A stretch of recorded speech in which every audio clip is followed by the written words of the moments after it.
Okay, welcome back to another video. I hope you're all doing well. If you're new here, welcome to my channel. This system that is moving in here is part of a Colorado low that is pushing up through the States, and right now it's coming in through to Ontario, Canada. And what I'm doing in this video is I'm gonna test out one of my tents in some pretty extreme conditions. This is the Eureka El Capitan 2. This is a two-person tent that is double door, double vestibule, and this is rated as a 3-season tent. You may have seen me use this tent in the winter. This particular tent, all of the door and mesh panels have a fabric panel that zip completely closed. I want to see what this tent can do in some more extreme conditions. We're supposed to have wind gusts to 60 kilometers an hour and transition from rain, sleet, freezing rain into snow. And I'm gonna let this tent sit out for the next 24 hours to see how it truly holds up in these extreme weather conditions. This is harsh. This is bone chilling, damp, cold weather, and you know, I love it. This particular tent does not come with a footprint or a ground tarp. I do have a tarp that I'm going to be putting down to rest this on top of.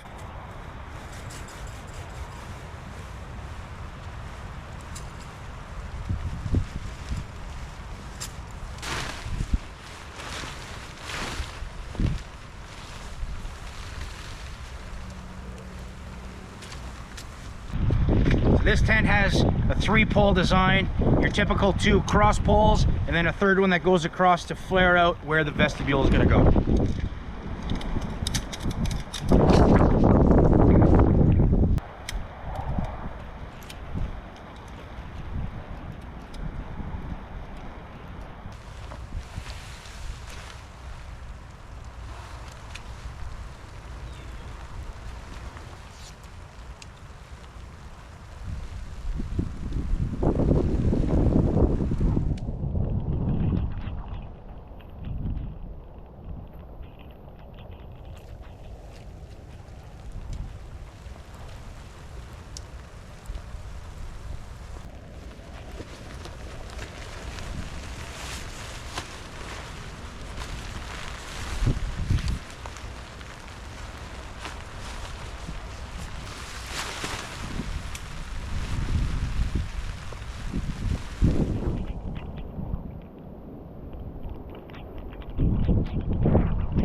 The pegs that come with this tent are just your typical aluminum pegs like this. I've gone out and got some other ones that, if you can see, these are a 6-sided peg, and it just gives them more rigidity. That way, if you have to pound it into harder ground, there's less chance of these ones bending compared to these. I'm on some pretty soft ground right now, not a big deal, but that's something to keep in mind. You should always bring some extra tent pegs with you anyways.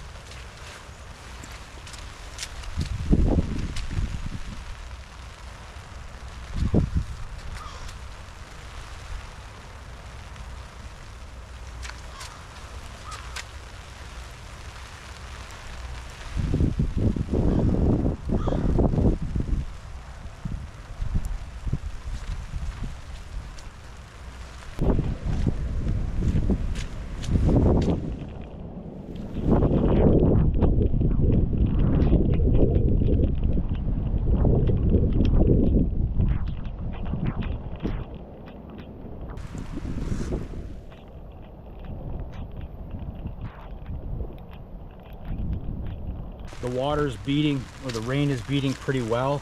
It is starting to transition into a little bit of slush that's collecting on the sides here, and a little bit at the bottom. Here is one of the vents. There's two of these, and it has this little Velcro tab, so you can actually undo that, and if you needed to, you could close off the vent just like this. This also has what they call high-low ventilation, and if you notice here, there's just these mini little sections. You can zip these open, and this actually opens up, and this creates an airflow that'll go through the tent, potentially up and over, and you can open up some of the air vents that are inside to get some ventilation to reduce condensation buildup. We're going to keep these closed because of the extreme weather.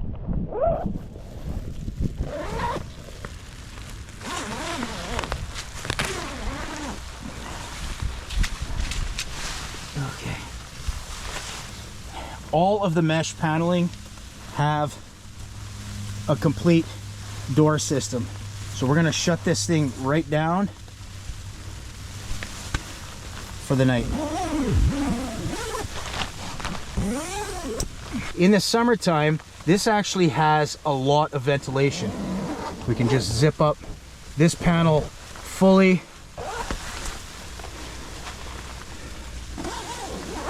So we'll just zip up the other panel. We're going to seal this thing right up.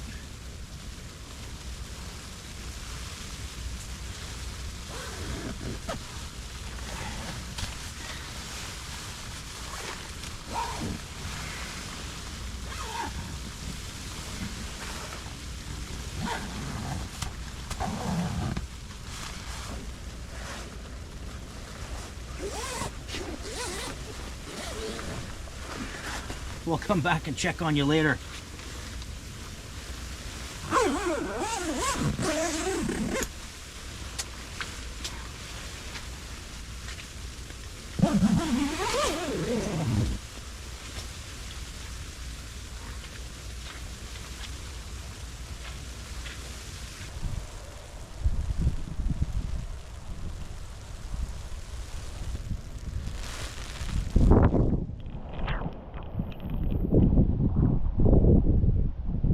I'm gonna come out in about an hour and we'll see what's accumulating on the tent. I gotta go in and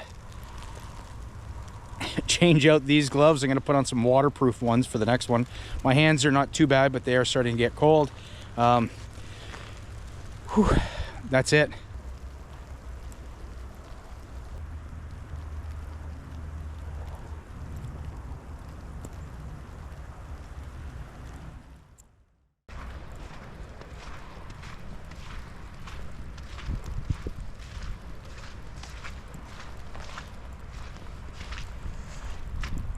You can see how much the snow's coming down now. It's gone to straight snow, huge flakes.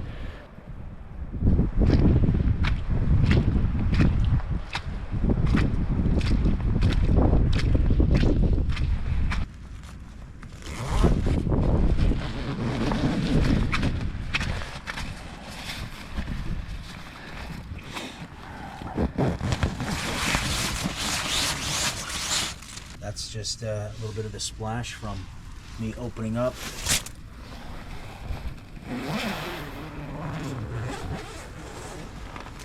The inside. There's no more water inside than there was earlier.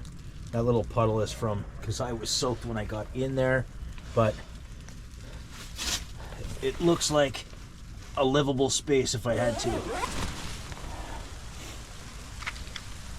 I don't want to destroy this tent, so I'm gonna shake it off right now because I have a feeling that this is actually gonna collapse. I don't want to break a pole. The poles have shifted. They're not in line with the fly section, so they've all sort of twisted.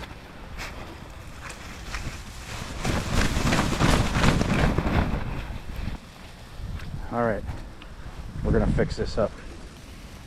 I made a rookie mistake. right here is a tab, and it has multiple tabs. There's one at the top that I've already attached, and this tab attaches the fly to the main pole, and that's to prevent it from shifting. And what happened with the weight, without this, the pole started to bow out. It did that on each side, and it was basically twisting, and then that's what was making it sag. So I went around and put the tabs. There's another tab there, one on each side, one up on the top, and that should help. That's the seam. The tab is right underneath here.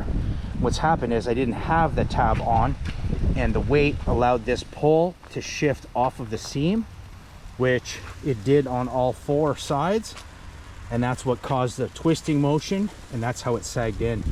Rookie mistake on my part. Close that up. Now you can see that this is a little more structurally sound, and the shape looks like it's supposed to. Ended up loosening up all the snow that was on top, trying to fix those tabs and get it set up. I mean, I am testing this tent out, but at the same time, I do not want to destroy it, because I paid for this tent and I rather like it.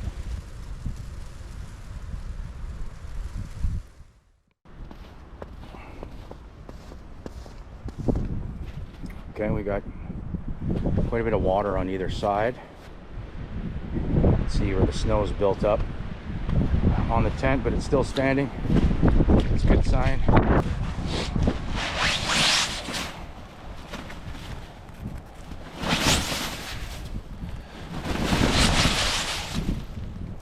So it looks like the water repellency on the fly is it's doing pretty well. You can't really help sticky snow.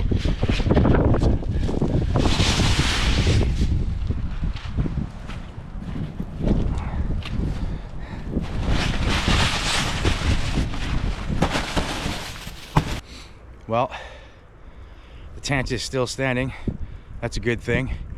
Now, I don't necessarily recommend putting it through this type of extreme weather or going out in this weather if you don't have the proper gear. That's why I'm doing it in a somewhat controlled environment at home in my yard. But yeah, the tent held up once I got the tent peg secured properly. That was my fault, so I'll take ownership of that one. But it's a good thing I fixed it because the tent is still standing. All right, I'll give you an update later on today. Let's see what's happening. Well, that's a good sign. The tent is still standing. Rip came to join me. You coming, Rip? Come on, let's go. Okay, let's take a look and see what's going on here. Well, this is a good sign. Tent is still standing. Rip is having some water.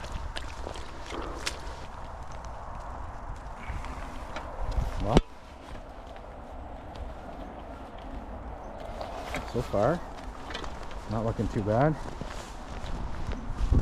Quite flooded at this end.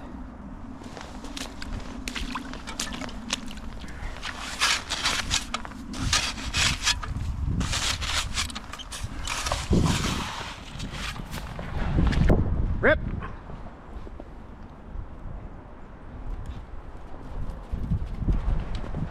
This is a good sign. Now, we're at the tail end of this storm, so it's warmed up.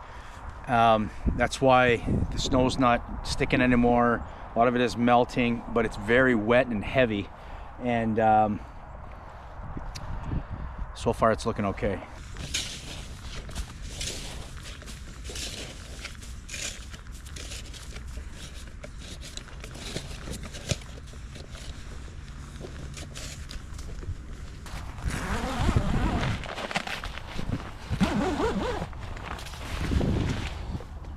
Well, you can see the tent itself is dry.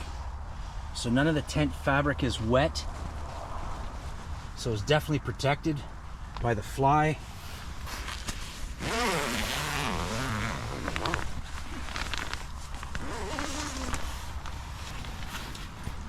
So there is that, the same amount of water, that pooled, that was from the water coming off of me when I was soaked coming into the tent. But all in all, it's looking pretty good in here. Peg bag, pole bag, tent bag. Normally, and what I suggest anytime, is to set up a tarp first, then set up your tent underneath the tarp so you can at least get the fly on without getting it soaked on the inside. I purposely didn't do that for this one because I wanted to make it as realistic as possible, that you're out somewhere, a storm system comes in, maybe you don't have sufficient trees surrounding to set up a tarp and you have to do it in the elements. That's why I did this setup the way that I did.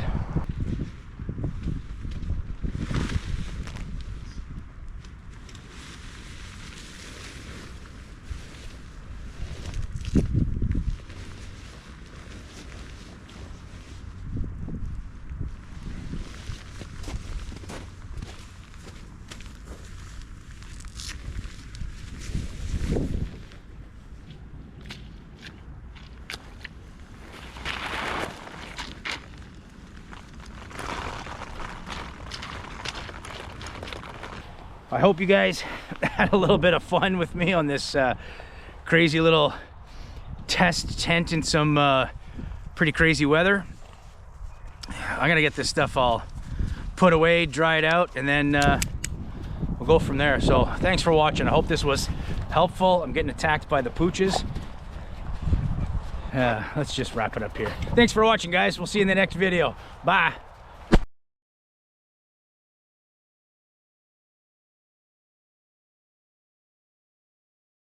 All right, time to clean up my mess.